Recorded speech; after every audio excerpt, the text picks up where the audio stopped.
In this session, we shall continue our discussions on policy conditions.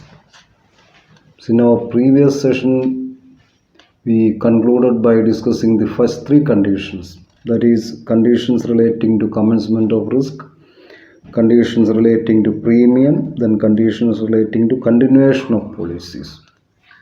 And the next condition is conditions relating to lapse of policy. Lapse of policy, that means policy become ineffective. When the premium is due, it should be paid in time. So if premium is not paid within the grace period, automatically the policy will become a lapse policy. The policy will become ineffective. Then when a policy become ineffective, then all the benefits that can be received by the policy holder, or in the event of the death of the policy holder, these legal heirs, they will not get anything. That means all the benefit will cease. That is lapse of policy. Policy become ineffective due to non-payment of premium on time. So this on time means within the grace period allowed. Then revival of lapse policies. So lapse means policy become ineffective. So a lapse policy can be revived by paying all the premiums due with interest. So this premium due and interest, and sometimes the insurance companies may impose some fine also. Anyway, a lapse policy can be revived. Revival means bringing back a lapse policy into life. So that is revival. A lapse policy can be revived. Then surrender value. Surrender value. So in case the policy holder is not in a position to pay the premium, then he can surrender the policy. That means voluntary termination of a life insurance policy. Surrender means the voluntary termination of a life policy by the insured or by the policy holder. Policy holder voluntary ആയിട്ട് ഒരു life insurance policy terminate ചെയ്യുന്നു.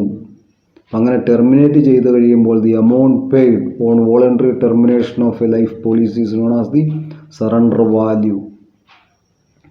നമ്മളൊരു policy എടുക്കുമ്പോൾ ആ policy ഡോക്യുമെൻറ്റിൽ പറഞ്ഞിരിക്കും എത്ര premium പേ ചെയ്താലാണ് surrender value ഈ പോളിസി അക്വയർ ചെയ്യുന്നത്. Normally 2 to 3 annual premium should be paid for a policy that has to acquire surrender value. 2-3 annual premium അടച്ചാലേ നോർമലി ഒരു പോളിസിയുടെ മേൽ സറണ്ടർ വാല്യൂ അലോ ചെയ്യാറുള്ളൂ. സോ പോളിസി സറണ്ടർ ചെയ്യുന്നതോടെ ആ പോളിസി ഇല്ലാതായിത്തീരുന്നു. സോ എന്താണ് conditions relating lapse of policy. Policy become ineffective. അതാണ് lapse means policy become ineffective. Then the last condition is conditions relating to claims, settlement of claims. ഒരു claim ഉണ്ടായിക്കഴിഞ്ഞാൽ അതെങ്ങനെയാണ് സെറ്റിൽ ചെയ്യുന്നത്. Settlement of claims. So in case of life insurance, the policy amount becomes payable either on the death of the policy holder or on the completion of the term of the policy. ഇതാണ് സാധാരണ ഒരു claim settlement ചെയ്യേണ്ടി വരുന്നത്. So in case of death of the policy holder, his legal heirs or his legal representatives, they have to file the death certificate and other required documents for getting the amount. And on completion of the term, the amount will be paid to the policy holder. ഇതാണ് settlement of claim. Claim എങ്ങനെയാണ് സെറ്റിൽ ചെയ്യാവുന്നത്. Then this claim can be settled as a lump sum amount. ഒരൊറ്റ തുകയായിട്ട് തന്നെ full amount സെറ്റിൽമെൻറ്റിന് കൊടുക്കാം. ഇനി അതല്ല എങ്കിൽ instalment ആയിട്ടും പോളിസിയുടെ എമൗണ്ട് സെറ്റിൽ ചെയ്യാവുന്നതാണ്. രണ്ട് രീതിയിൽ പോളിസി എമൗണ്ട് നമുക്ക് സെറ്റിൽ ചെയ്യാം. ഇതാണ് ഈ സെറ്റിൽമെൻറ്റ് ഓപ്ഷൻസിൽ വന്നിരിക്കുന്നത്. സെറ്റിൽമെൻറ്റ് ഓപ്ഷൻസ് ലംസം എമൗണ്ട് ആണോ അല്ലെങ്കിൽ ഇൻസ്റ്റാൾമെൻ്റ് ആയിട്ടാണോ. Then next is application and acceptance. ആപ്ലിക്കേഷനും അക്സെപ്റ്റൻസും ഒരു ലൈഫ് ഇൻഷുറൻസ് പോളിസി എടുക്കുന്നതിന് വേണ്ടിയുള്ള ആപ്ലിക്കേഷൻ എങ്ങനെയാണ്? ആപ്ലിക്കേഷൻ, ഇപ്പോൾ ഒരു വ്യക്തിക്കൊരു ഇൻഷുറൻസ് പോളിസി എടുക്കണം എന്നുണ്ടെങ്കിൽ ആദ്യമായിട്ട് എന്താ, ഒരു ഇൻഷുറൻസ് കമ്പനിയെ സെലക്ട് ചെയ്യുക. So after selecting an insurance company and insurance policy, an application should be filed in the prescribed format and the first premium amount also shall be paid. Usually intermediaries are there for filling the application form and paying the first premium and all. Intermediaries are there. Insurance ഏജൻറ്റുമാരുണ്ട്. അങ്ങനെ insurance ഏജൻറ്റുമാർ ഈ എല്ലാ കാര്യങ്ങളിലും സഹായിക്കും. ആവശ്യമായ document എന്തൊക്കെയാണ്? ഇപ്പം നമ്മുടെ ഏജ് പ്രൂഫ് തെളിയിക്കുന്നതിന് വേണ്ടിയുള്ള സർട്ടിഫിക്കറ്റ് വേണം. മെഡിക്കൽ സർട്ടിഫിക്കറ്റ് ആവശ്യമായ കേസിൽ അതെല്ലാം കൂടെ നമ്മൾ സബ്മിറ്റ് ചെയ്യുക ആപ്ലിക്കേഷൻ ഫോമിൽ ഉൾപ്പെടെ, ഫസ്റ്റ് പ്രീമിയം എമൗണ്ട് ഉൾപ്പെടെ.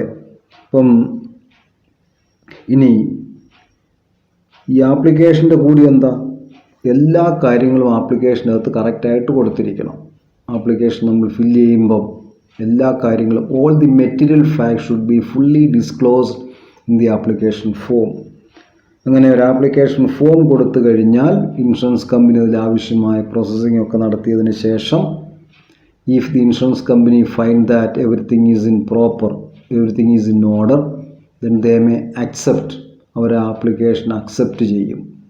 സാധാരണഗതി ഒരു ആപ്ലിക്കേഷൻ കിട്ടിക്കഴിഞ്ഞാൽ വിതിൻ 15 വർക്കിംഗ് ഡേയ്സ് അവരതിൻ്റെ റിപ്ലൈ കൊടുക്കണമെന്നാണ്.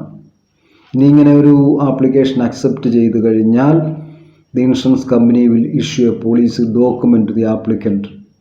അങ്ങനെ ഒരു പോളിസി ഡോക്യുമെൻ്റ് കിട്ടുന്നു. ഇനി ഒരു പോളിസി ഡോക്യുമെൻ്റ് കിട്ടിക്കഴിഞ്ഞാൽ the applicant has to go through all the terms and conditions of the policy. Applicant ആ പോളിസി ഡോക്യുമെൻ്റ് കൈ കിട്ടിക്കഴിഞ്ഞാൽ പോളിസിയുമായിട്ട് ബന്ധപ്പെട്ട എല്ലാ ടേംസും കണ്ടീഷൻസും കൃത്യമായിട്ട് വായിച്ച് മനസ്സിലാക്കണം. And if he agrees with all the terms and conditions, he can keep the policy with him. Otherwise, he can return the policy within 15 days. 15 ദിവസത്തിനകം ഇത് മടക്കി കൊടുക്കാം. അങ്ങനെ മടക്കി കൊടുത്തു കഴിഞ്ഞാൽ ഒരു നോമിനൽ ആയിട്ടുള്ളൊരു ഡിഡക്ഷനെ ഉണ്ടാവുകയുള്ളൂ. ഇനി if he is not returning the policy within 15 days, then it is assumed that he has accepted all the terms and conditions and the policy will continue in effect. ഇതാണ് നമ്മുടെ ആ സബ്മിഷൻ ഓഫ് ലൈഫ് ഇൻഷുറൻസ് ആപ്ലിക്കേഷനും അക്സെപ്റ്റൻസും ഒക്കെ ആയിട്ട് ബന്ധപ്പെട്ട കാര്യങ്ങൾ. Then nomination, the proposer at the time of filing an application or afterwards can nominate a person to whom the policy amount shall be paid in the event of the death of the policy holder. ഇപ്പോൾ ഒരു policy holder അയാൾ വേണമെങ്കിൽ ഒരു application കൊടുക്കുമ്പോൾ application ഫോമിൽ തന്നെ he can name a person as a nominee. ഇനി അതല്ലെങ്കിൽ afterwards also nomination can be made. Some nominee is the person to whom the policy amount shall be paid in the event of the death of the policy holder. ആർക്കാണ് ഈ പോളിസിയുടെ amount കൈമാറേണ്ടത്? Policy holder policy effect ആയിരിക്കുന്ന അല്ലെങ്കിൽ ആ പോളിസിയുടെ time complete ആകുന്നതിന് മുമ്പ് മരണപ്പെടുകയാണ് എങ്കിൽ ഇൻഷുറൻസ് കമ്പനി ഈ എമൗണ്ട് ആർക്കാണ് കൈമാറേണ്ടത് നേരത്തെ തന്നെ ആ പോളിസിയിൽ റെക്കോർഡ് ചെയ്യുന്നതാണ്. Nominee is the person to whom the policy amount shall be paid in case of death of the policy holder. ഈ ഒരു പ്രോസസ്സിന് എന്താ പറയുന്നത്? Nomination is the process of naming the person to whom the policy amount shall be paid in the event of the death of the policy holder. ആ ഒരു പ്രോസസ്സിനാണ് നമ്മൾ nomination എന്ന് പറയുന്നത്. ഇതിന് അക്സെപ്റ്റൻസ് ഓഫ് പ്രൊപ്പോസൽ, ഞാൻ നേരത്തെ പറഞ്ഞ പോലെ തന്നെ പ്രൊപ്പോസൽ അക്സെപ്റ്റ് ചെയ്യുകയാണെങ്കിൽ 15 വർക്കിംഗ് ഡേയ്ക്കുള്ളിൽ അക്സെപ്റ്റ് ചെയ്യണം. ഇങ്ങനെ അക്സെപ്റ്റ് ചെയ്ത് കഴിഞ്ഞാൽ പോളിസി ഡോക്യുമെൻ്റ് ഓർ അൻ ഇൻഷുറൻസ് ഡോക്യുമെൻ്റ് അത് ഇഷ്യൂ ചെയ്യും. ഈ പോളിസി ഡോക്യുമെൻറ്റിലൂടെ എല്ലാം വായിച്ച് തൃപ്തിയായതിനു ശേഷം വേണം 15 ദിവസത്തിനകം ഇത് വേണേൽ മടക്കി കൊടുക്കാം, അല്ലെങ്കിൽ ആ പോളിസി അക്സെപ്റ്റ് ചെയ്തതായിട്ട് കണക്കാക്കും. Then next is assignment of life insurance policy. Assign ചെയ്യുക. Assignment means legal transference of the ownership rights. അതാണ് അസൈൻമെൻറ്റ്. അതാണ് legal transference. In case of a life insurance policy, assignment means the legal transference of the ownership rights in a life insurance policy. ഒരു life insurance പോളിസിയുടെ ഉടമസ്ഥാവകാശം മറ്റൊരാൾക്ക് കൈമാറ്റം ചെയ്യുന്നതിന് നമ്മൾ assignment എന്ന് പറയുന്നത്. Assignment is usually done by endorsement and delivery. Assignment endorse ചെയ്യുന്നു, മറ്റൊരാളുടെ പേരിൽ എൻഡോഴ്സ് ചെയ്യുന്നു. So assignment is the process of transferring the rights in a policy by the policy holder. Policy holder എന്താ അസൈനർ എന്നറിയപ്പെടുന്നത്. Policy holder transferred by the policy holder to another assignee for various reasons. പല കാരണങ്ങൾക്ക് വേണമെങ്കിൽ assignment ചെയ്യാം. An assignment can be made by an endorsement of the policy document or as a separate deed. Assignment ആ policy ഡോക്യുമെൻറ്റിൽ വേണമെങ്കിൽ എന്താണ്, policy ഡോക്യുമെൻറ്റിൽ അത് ചെയ്യാം. ഇനി അതല്ല എങ്കിൽ ഒരു സെപ്പറേറ്റ് പേപ്പറിലും ചെയ്യാവുന്നതേ ഉള്ളൂ അസൈൻമെൻറ്റ്. ഇനി അസൈൻമെൻറ്റ് രണ്ട് തരത്തിൽ വരും. അബ്സല്യൂട്ട് അസൈൻമെൻറ്റും കണ്ടീഷണൽ അസൈൻമെൻറ്റും. അബ്സല്യൂട്ട് പൂർണ്ണമായിട്ടും ഒരു പോളിസിയുടെ ഉടമസ്ഥാവകാശം മറ്റൊരാൾക്ക് കൈമാറ്റം ചെയ്യുന്നു. Absolute assignment. ഒരിക്കലും അബ്സല്യൂട്ട് അസൈൻമെൻറ്റ് നടത്തിക്കഴിഞ്ഞാൽ പോളിസി ഹോൾഡർക്ക് അതിൻ്റെ മേലുള്ള എല്ലാ അവകാശങ്ങളും മറ്റൊരാൾക്ക് കൈമാറ്റം ചെയ്യുകയാണ് ചെയ്യുന്നത് അബ്സല്യൂട്ട് അസൈൻമെൻറ്റിൻ്റെ കാര്യത്തിൽ. So absolute assignment means all the rights, title and interest of the Asainar. All the rights, title and interest of the assigner in the policy is transferred to assignee without revision to former. എല്ലാം പൂർണ്ണമായിട്ടും transfer ചെയ്യുന്നു without any chance of revision. ഒരിക്കൽ absolute assignment നടത്തിക്കഴിഞ്ഞാൽ പിന്നീട് ഒരിക്കലും ഈ പോളിസിയുമായിട്ട് ബന്ധപ്പെട്ട ഒരവകാശവും അസൈനറിലേക്ക് തിരികെ പോകില്ല. So in an absolute assignment the policy rests absolutely with the assignee and forms part of his estate on his death. Absolute അസൈൻമെൻറ്റിൽ പോളിസി അസൈനിയുടെ സ്വത്തിൻ്റെ ഭാഗമായിട്ട് മാറുന്നു. ഇപ്പം എയുടെ പേരിൽ ഒരു ഇൻഷുറൻസ് പോളിസി ഉണ്ട് 5 ലക്ഷത്തിന്. എ അത് അയാളുടെ മകനോ അല്ലെങ്കിൽ അയാളുടെ സണ്ണിനോ ഗ്രാൻഡ് സണ്ണിനോ ഔട്ട് ഓഫ് ലവ് അസൈൻ ചെയ്ത് കൊടുക്കുകയാണ് എങ്കിൽ ഇതൊരു അബ്സല്യൂട്ട് അസൈൻമെൻ്റ് ആണ്. ഒരിക്കൽ അസൈൻ ചെയ്ത് കൊടുത്തു കഴിഞ്ഞാൽ in the event of death of the policy holder, ഇനി അതല്ല പോളിസി ഹോൾഡർ സർവൈവ് ചെയ്യുകയാണെങ്കിലും ഇതുമായി ഒരു അബ്സല്യൂട്ട് അസൈൻമെൻ്റ് ആണെങ്കിൽ പിന്നീട് അസൈനർക്ക് അതിൻ്റെ മേൽ യാതൊരു അവകാശവും ഉണ്ടാകുന്നില്ല. Then second type of assignment is conditional assignment. So conditional assignment means that all the rights, title and interest of the assigner in the policy are transferred to the assignee subject to certain conditions. ഇപ്പം conditional അസൈൻമെൻറ്റിൽ എന്താണ്, all the rights, title etc transferred to the assignee subject to certain conditions. അപ്പം ചില കണ്ടീഷൻസിന് വിധേയമായിട്ടാണ്. ചിലപ്പോൾ ആ കണ്ടീഷൻ്റെ അകത്ത് പറയുന്നത് എന്താ, if the policy holder or if the assigner completes the term of the policy then the rights will revert to the assigner. അപ്പോൾ policy holder പോളിസിയുടെ term complete ചെയ്യുകയാണ് എങ്കിൽ അസൈനിയിൽ നിന്നും ഈ പോളിസിയുടെ ഉടമസ്ഥാവകാശം അസൈനറിലേക്ക് ട്രാൻസ്ഫർ ആകും, റിവേർട്ട് ചെയ്യും. ഇതൊരു കണ്ടീഷണൽ അസൈൻമെൻ്റ് ആണ്. Then an example of conditional assignment is one which reverts to the assured in the event of his surviving on the date of maturity. ഇപ്പം മച്യൂരിറ്റി ഡേറ്റിൽ അസൈനർ സർവൈവ് ചെയ്യുകയാണ്, അസൈനർ ജീവിച്ചിരിക്കുകയാണ് എങ്കിൽ then the rights will be reverted to the assured. ആ insurance policy ഹോൾഡറിൻ്റെ പേരിലേക്ക് അവകാശങ്ങൾ തിരികെ പോകും. ഇതൊരു conditional assignment ആണ്. അബ്സല്യൂട്ട് അസൈൻമെൻ്റ് ആണെങ്കിൽ ഒരിക്കൽ അസൈൻ ചെയ്ത് കഴിഞ്ഞാൽ അസൈനർക്ക് അതിൻ്റെ മേലുള്ള എല്ലാ അവകാശങ്ങളും അതിനാൽ തന്നെ അവസാനിക്കുന്നു. കണ്ടീഷണൽ അസൈൻമെൻ്റ് ആണെങ്കിൽ ചില പ്രത്യേക സാഹചര്യങ്ങളിൽ ചില പ്രത്യേക കണ്ടീഷൻസ് ഫുൾഫിൽ ആകുന്നില്ല എങ്കിൽ പോളിസിയുമായിട്ട് ബന്ധപ്പെട്ട എല്ലാ അവകാശങ്ങളും അസൈനറിലേക്ക് തിരികെ പോകും. അതാണ് conditional assignment. Then nomination of life insurance policy. Nomination നമ്മൾ നേരത്തെ ഡിസ്കസ് ചെയ്തതുപോലെ nomination means naming the person to whom the policy amount shall be paid in the event of the death of the policy holder. Insurance companies provide this function. Insurance കമ്പനികൾ provide this facility. ഈ ഒരു facility കൊടുക്കാറുണ്ട്. So nomination can be made either in the proposal form or it can be made afterwards also by giving notice to the insurance company. Nomination എപ്പോൾ വേണമെങ്കിൽ നടത്താം. Normally ആ proposal ഫോമിൽ നോമിനിയുടെ പേര് എഴുതുക ചെയ്യുന്നത്. ഇനി പ്രപ്പോസൽ ഫോമിൽ നോമിനിയുടെ പേര് വെച്ചിട്ടില്ല എങ്കിൽ പിന്നീട് എപ്പോൾ വേണമെങ്കിലും പോളിസി ഹോൾഡർക്ക് ഒരു വ്യക്തിയെ നോമിനിയാക്കി വയ്ക്കാവുന്നതാണ്. ഇനി ഈ നോമിനിയെ ഒരിക്കൽ വെച്ച് കഴിഞ്ഞാൽ പിന്നീട് എപ്പോഴെങ്കിലും തോന്നുകയാണെങ്കിൽ ആ നോമിനിയെ നമുക്ക് മാറ്റാം. നോമിനിയെ ഒരു പെർമനൻ്റ് ആയിട്ട് വെക്കണമെന്നില്ല. നോമിനിയുടെ പേര് മാറ്റാവുന്നതാണ് by giving notice to the insurance company. അപ്പം nomination can be cancelled or altered at the discretion of the policy holder. This can be done by giving a notice to the insurance company. നമ്മൾ അസൈൻമെൻറ്റും നോമിനേഷനുമായിട്ട് കുറേ difference ഉണ്ട്. Difference between assignment and nomination. ഇത് രണ്ടും life insurance പോളിസിയുമായിട്ട് വരുന്ന കാര്യങ്ങളാണ്. ഇനി അതിൻ്റെ purpose എന്താണെന്ന് നോക്കാം. What is the purpose of assignment? The purpose of assignment is to transfer all the rights, title and interest in the policy in favour of the അസൈനി.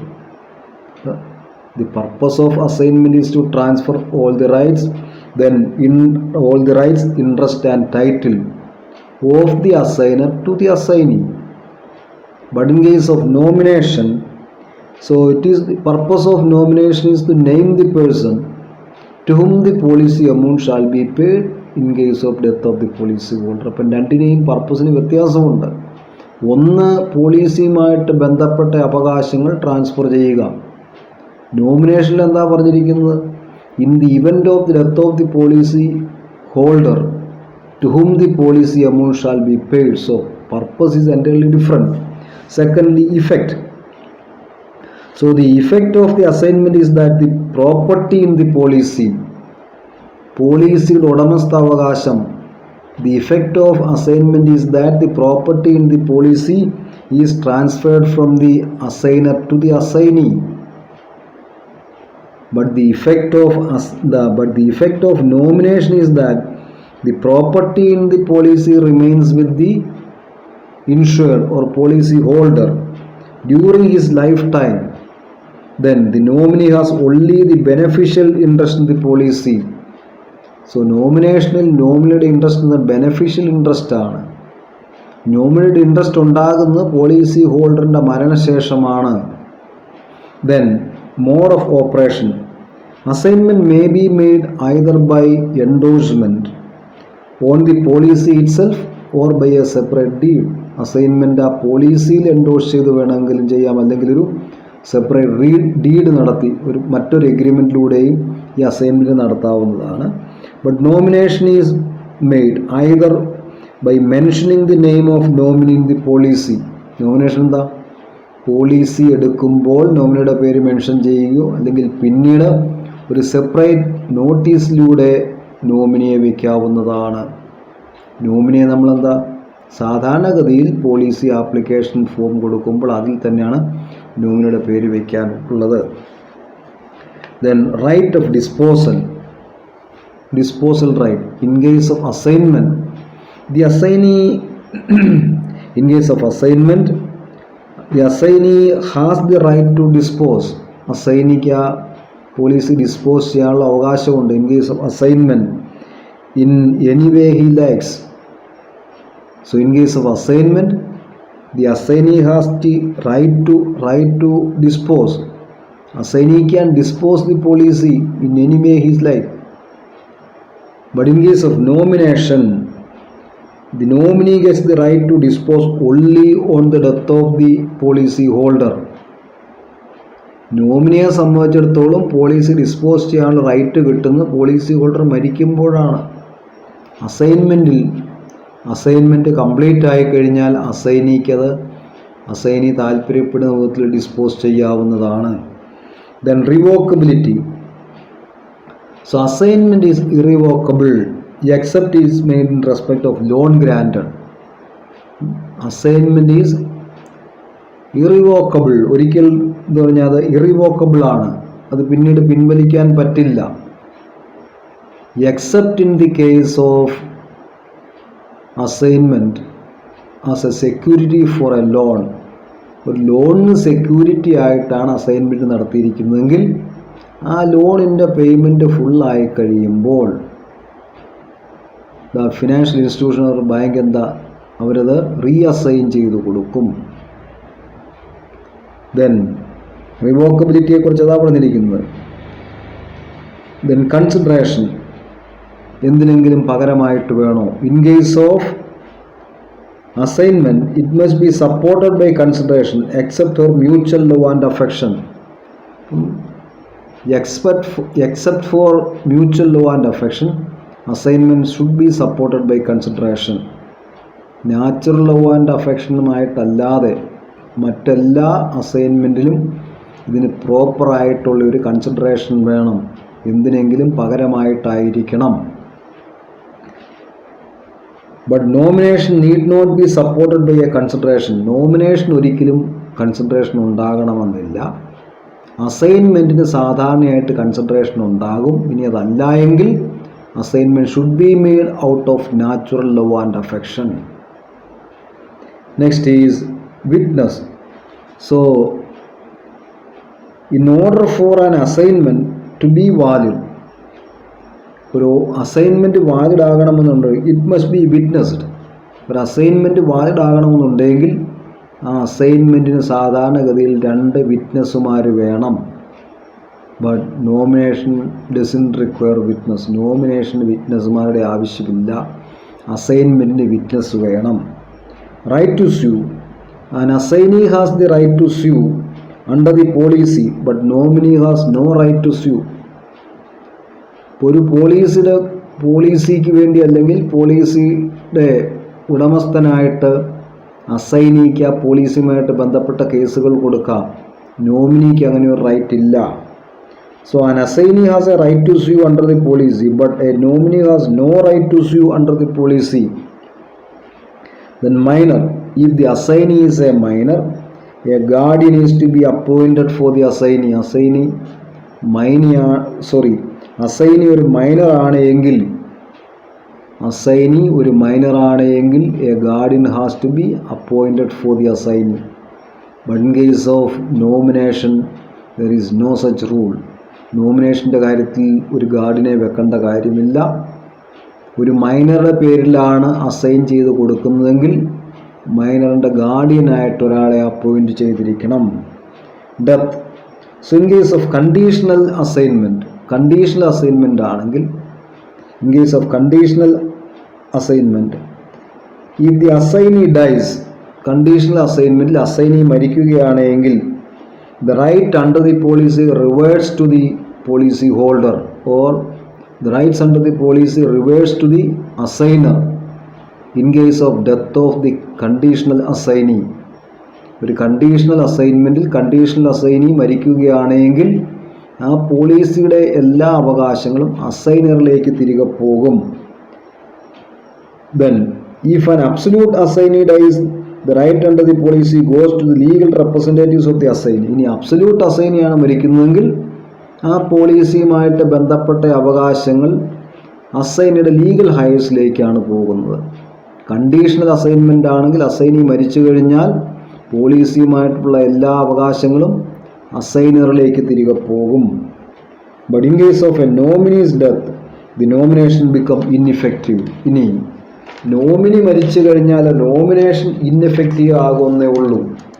അതുകൊണ്ടെന്താ, അത് പോളിസിയെ ബാധിക്കുന്നില്ല. Next is creditors. So in case of assignment, creditors of the Asainar cannot attach the property. അസൈൻമെൻറ്റിൻ്റെ കാര്യത്തിൽ എന്താ, അസൈനറിൻ്റെ ക്രെഡിറ്റേഴ്സിന് ആ പ്രോപ്പർട്ടിയെ attach ചെയ്യാൻ സാധിക്കുകയില്ല. Nomination ആണെങ്കിൽ എന്താ, the creditors of the Asainar can attach the property. But in case of nomination, creditors of the life assured can attach the property in the policy. ഇപ്പോൾ ക്രെഡിറ്റേഴ്സിന് ആ പോളിസിയുടെ പ്രോപ്പർട്ടി പിടിച്ചെടുക്കുന്നതിന് കുഴപ്പമൊന്നുമില്ല നോമിനേഷൻ്റെ കാര്യത്തിൽ. Then time of execution. Assignment cannot be executed at the time of submission of the proposal four life insurance. നമ്മൾ ആ proposal ഫോമിലല്ല assignment നടപ്പിലാക്കുന്നത്. അതേസമയം nomination can be executed at the time of submitting the proposal. Nomination നമുക്കെന്താ proposal ഫോമിൽ തന്നെ നടപ്പിലാക്കാം. Assignment policy document കയ്യിൽ കിട്ടിയതിന് ശേഷമാണ് ഒരു അസൈൻമെൻറ്റിന് വേണ്ടിയിട്ട് പരിശ്രമിക്കുന്നത്. Then consent. In case of assignment the consent of the assignee is presumed, but in case of nomination the consent of the assignee is not required. എന്താണ് നമ്മൾ അസൈൻമെൻറ്റിൽ പോളിസിയുടെ സമ്മതം അവിടെ പ്രസ്യൂം ചെയ്യുന്നു, പോളിസിയുടെ അസൈനിക്ക് എന്താ സമ്മതമാണ് എന്ന് നമ്മൾ സങ്കല്പിക്കുന്നു. നോമിനേഷൻ്റെ കാര്യത്തിൽ അങ്ങനെ ഒരു സമ്മതത്തിൻ്റെ ആവശ്യമില്ല. Nomination doesn't require the consent of the nominee. നോമിനിയുടെ സമ്മതത്തിൻ്റെ ആവശ്യമില്ല. അസൈൻമെൻ്റ് ആണെങ്കിൽ അസൈനിയുടെ സമ്മതത്തോടു കൂടി ആയിരിക്കും അസൈൻമെൻറ്റ് നടപ്പിലാക്കുന്നത്. Then transfer of right. An assignee can transfer or assign the insurance policy assigned to him to any other party. ഒരു അസൈനിക്ക് അയാൾക്ക് അസൈൻ ചെയ്ത് കിട്ടിയിരിക്കുന്ന പോളിസിയുടെ മേലുള്ള അവകാശങ്ങൾ അയാൾക്ക് ഇഷ്ടമുള്ള ആർക്ക് വേണമെങ്കിലും അസൈൻ ചെയ്ത് കൊടുക്കാൻ, ട്രാൻസ്ഫർ ചെയ്യാം. അതേസമയം നോമിനിക്ക് അങ്ങനെ ഒരു റൈറ്റ് ഇല്ല. A nominee cannot nominate anyone else. നോമിനിക്ക് മറ്റൊരാളെ നോമിനിയായിട്ട് നോമിനേറ്റ് ചെയ്യാനുള്ള റൈറ്റ് ഇല്ല. നോമിനിക്ക് എന്താ, പോളിസി ഹോൾഡർ മരിക്കുകയാണെങ്കിൽ ആ എമൗണ്ട് കൈപ്പറ്റാനുള്ളൊരു അവകാശം മാത്രമേ ഉള്ളൂ. Nominee is the person to whom the policy amount shall be paid in the event of the death of the policy holder.